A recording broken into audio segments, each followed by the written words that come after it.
प्रश्न 18 का पहला, 3 सेंटीमीटर ऊंचाई वाले एक समलंब का क्षेत्रफल 12 वर्ग सेंटीमीटर है। यदि समानांतर भुजाओं में से एक 3 सेंटीमीटर हो तो दूसरी की लंबाई ज्ञात करें।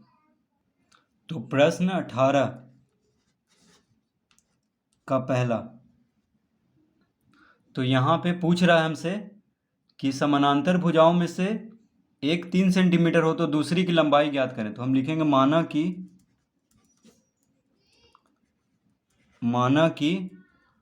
समलंब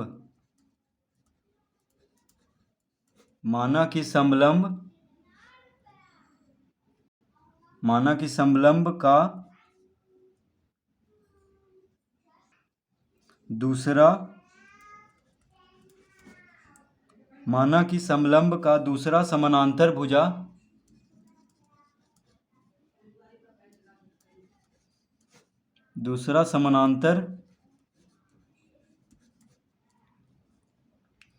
बराबर x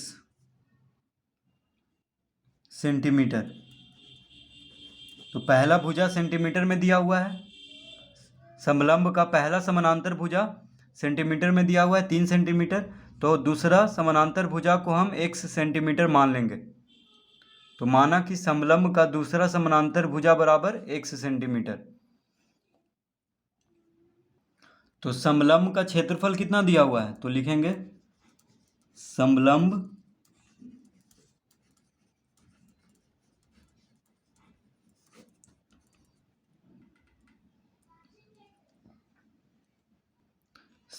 का क्षेत्रफल दिया हुआ है, देखिए प्रश्न में 12 वर्ग सेंटीमीटर। कितना दिया हुआ है, 12 वर्ग सेंटीमीटर। तो समलंब का क्षेत्रफल दिया हुआ है 12 वर्ग सेंटीमीटर। तो समलंब का क्षेत्रफल का सूत्र क्या होता है, तो समलंब का क्षेत्रफल का सूत्र होता है 1/2 गुना समानांतर भुजाओं का योग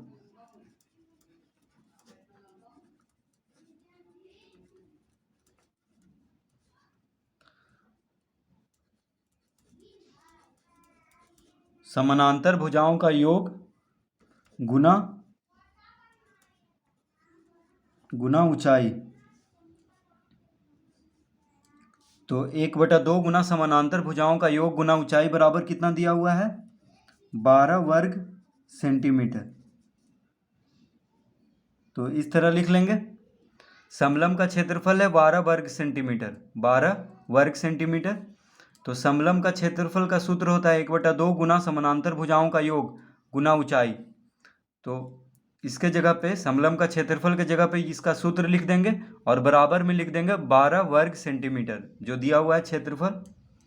अब देखिए लिखेंगे यहाँ पे 1/2 गुना, अब प्रश्न में दिया हुआ है, प्रश्न में देखिए यदि समानांतर भुजाओं में से एक 3 सेंटीमीटर हो, यानी पहली भुजा 3 दिया हुआ है और दूसरा समानांतर भुजा को हम x माने हैं, तो दूसरा इस तरह लिख देंगे गुना ऊंचाई। देखिए गुना ऊंचाई कितना दिया हुआ है, 3 सेंटीमीटर ऊंचाई वाले एक समलंब का क्षेत्रफल यानी 3 दिया हुआ है, यहाँ 3 लिख देंगे और बराबर करेंगे 12, क्योंकि 12 वर्ग सेंटीमीटर क्षेत्रफल दिया हुआ है। तो देखिए समानांतर भुजाओं का योग, तो दूसरा भुजा हमसे पूछ रहा है तो उसको x माने हैं, पहला भुजा दिया हुआ है तो योग मतलब जोड़ देना, तो 3 जोड़ x यानी जोड़ देंगे इसको। हमें निकालना है x का मान यानी दूसरा समानांतर भुजा निकालना है।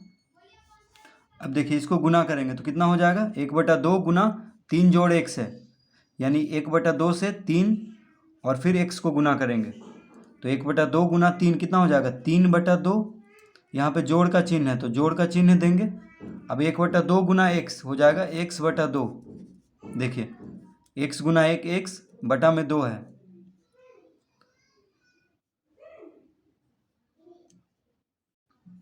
अब इसको कोष्टक में कर देंगे क्योंकि गुना 3 से भी गुना करना है, पहले तो हम 1/2 से कर दिए इसको, अब 3 से भी करना है गुना, तो लिख देंगे बराबर 12। अब इसको 3 से गुना करेंगे तो देखिए 3 गुना 3 3 से 3/2 को पहले गुना करेंगे, फिर 3 से x/2 को गुना करेंगे। तो 3 गुना 3/2 हो गया, 3 तिहाई 9/2 जोड़ 3 से गुना करेंगे x/2 को, तो 3x/2 बराबर 12। इस तरह लिख लेंगे। तो अब लिख लेंगे 3x/2 बराबर 12 माइनस 9/2, यानी 9/2 को हम बायां से दायां तरफ ले जाएंगे तो -9/2 हो जाएगा। अब ये हो जाएगा 3x/2 बराबर, देखिए 2 लघुत्तम लेंगे तो 12 दूना 24 माइनस 9 हो जाएगा,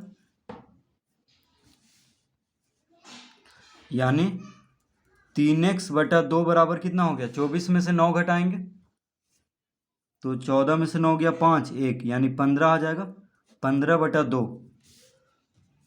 अब x बराबर हमें क्या निकालना है, x बराबर, तो x बराबर क्या हो जाएगा, देखिए तिरछा गुना होगा, 15 गुना 2 बटा 3 गुना 2, 3 गुना 2। तो जब भी इस तरह हो तो तिरछा गुना करते हैं, तो 15 गुना 2 हो जाएगा, और देखिए 3x गुना 2 होगा, ठीक है, 3x गुना 2, तो x बराबर, तो 3 और 2 x के साथ गुना में होगा, तो इस तरफ जाएगा तो भाग में कर देंगे, यानी 2 से 2 कट गया, 3 बचे 15, x बराबर कितना आ गया 5, x बराबर 5 आ गया। तो इसका उत्तर आ चुका है, तो हम लिख देंगे अतः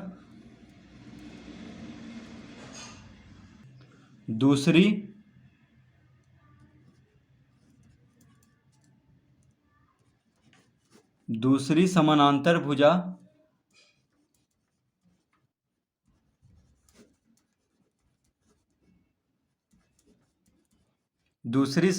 भुजा बराबर 5 सेंटीमीटर। तो हम दूसरे समानांतर भुजा को x माने थे, तो x का मान आ चुका है कितना 5, यानी दूसरी समानांतर भुजा क्या हो जाएगा 5 सेंटीमीटर। तो इस तरह इसको हल करेंगे।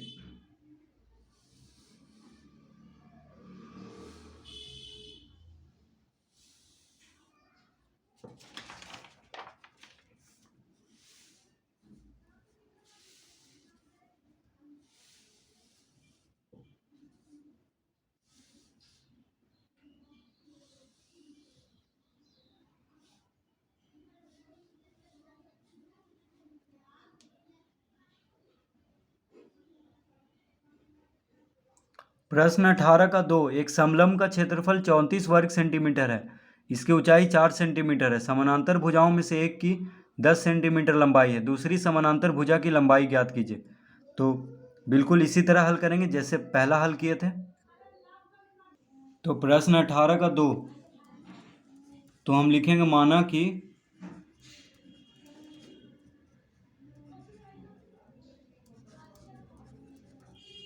माना कि समलंब का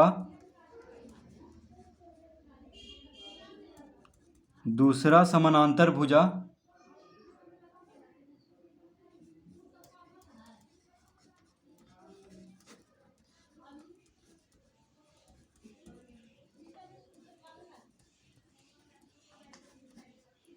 तो समलंब का दूसरा समानांतर भुजा इसमें भी पूछ रहा है, तो दूसरा समानांतर भुजा को हम x सेंटीमीटर मान लेंगे क्योंकि इसमें भी सब सेंटीमीटर में है।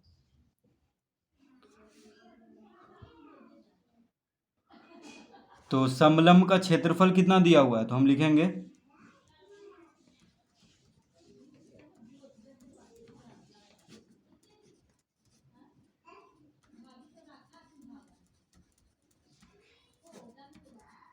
तो समलंब का क्षेत्रफल कितना दिया हुआ है 34 वर्ग सेंटीमीटर, 34 वर्ग सेंटीमीटर। अब समलंब का क्षेत्रफल का सूत्र क्या होता है, 1/2 गुना समानांतर भुजाओं का योग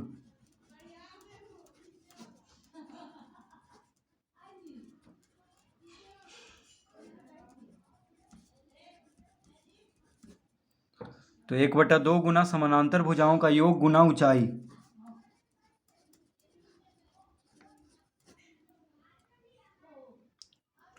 तो समलंब का क्षेत्रफल का सूत्र क्या होता है? 1/2 गुना समानांतर भुजाओं का योग गुना ऊंचाई, बराबर कितना दिया हुआ है? 34 वर्ग सेंटीमीटर।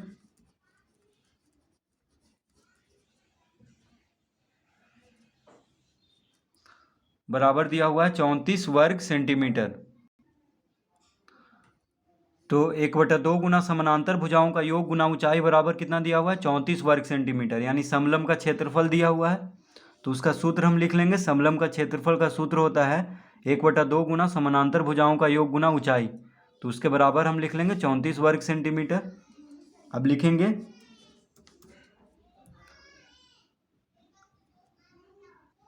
तो 1/2 गुना समानांतर भुजाओं का योग। तो देखिए प्रश्न में अब देखेंगे हम, कह रहा है समानांतर भुजाओं में से एक की लंबाई है 10 सेंटीमीटर और दूसरा भुजा हम x माने हैं, दूसरा समानांतर भुजा को x माने हैं।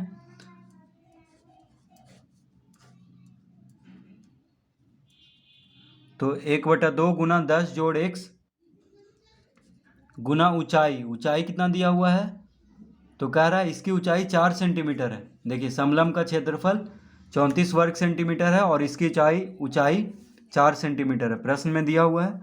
तो हम ऊंचाई की जगह पे 4 लिख देंगे और समानांतर भुजाओं का योग की जगह पे पहली भुजा 10 दिया हुआ है समानांतर भुजा, और दूसरी भुजा हमसे पूछ रहा है जिसको कि x माने हैं, योग यानी जोड़ देना है। तो 10 जोड़ x गुना ऊंचाई यानी 4 सेंटीमीटर दिया हुआ है, बराबर कितना लिख लेंगे? 34।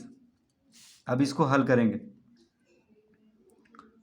तो देखिए गुना में है तो 2 दूना 4 काट देंगे। देखिए ये तीनों गुना में है तो 10 जोड़ x गुना में 1/2 के साथ और 4 के साथ, तो 2 ये तीनों गुना में है तो 2 से 4 काट देंगे 2 बार में, यानी 2 दूना 4, 2 आ गया। अब 2 से 10 जोड़ x को गुना कर देंगे तो देखिए 10 दूना 20 जोड़ 2 गुना x 2x बराबर 34। 10 दूना 20 जोड़ 2 गुना x 2x, 2x बराबर कितना हो जाएगा? 34 माइनस 20, 2x बराबर 34 माइनस 20, यानी 2x बराबर आ जाएगा 34 में से 20 घटाएंगे तो 4, 3 में से 2 गया 1, यानी x बराबर 14। x बराबर कितना आ जाएगा? 14। तो x बराबर यानी दूसरा समानांतर भुजा की लंबाई कितना आ गया है? 14 सेंटीमीटर। माफ कीजिएगा यहाँ पे देखिए 2x बराबर 14 है, ठीक है। तो x बराबर क्या हो जाएगा? ये 2 जो है गुना में x के साथ तो दायां तरफ आएगा, बायां से दायां तरफ आएगा तो भाग में हो जाएगा, यानी 2 सत्ते 14, 14 को 2 से भाग देंगे तो कितना आ जाएगा? 7, यानी दूसरा समानांतर भुजा कितना आ गया है? 7 सेंटीमीटर। तो इसका उत्तर देखिए 7 सेंटीमीटर दिया हुआ है। तो हम लिखेंगे यहाँ पे, तो क्या लिख देंगे? अतः दूसरी समानांतर भुजा बराबर 7 सेंटीमीटर। तो दूसरी समानांतर भुजा को हम x माने थे तो x का मान 7 आ गया है, तो दूसरी समानांतर भुजा समलंब का कितना हो जाएगा? 7 सेंटीमीटर। तो इस तरह से इसको हल कर लेंगे।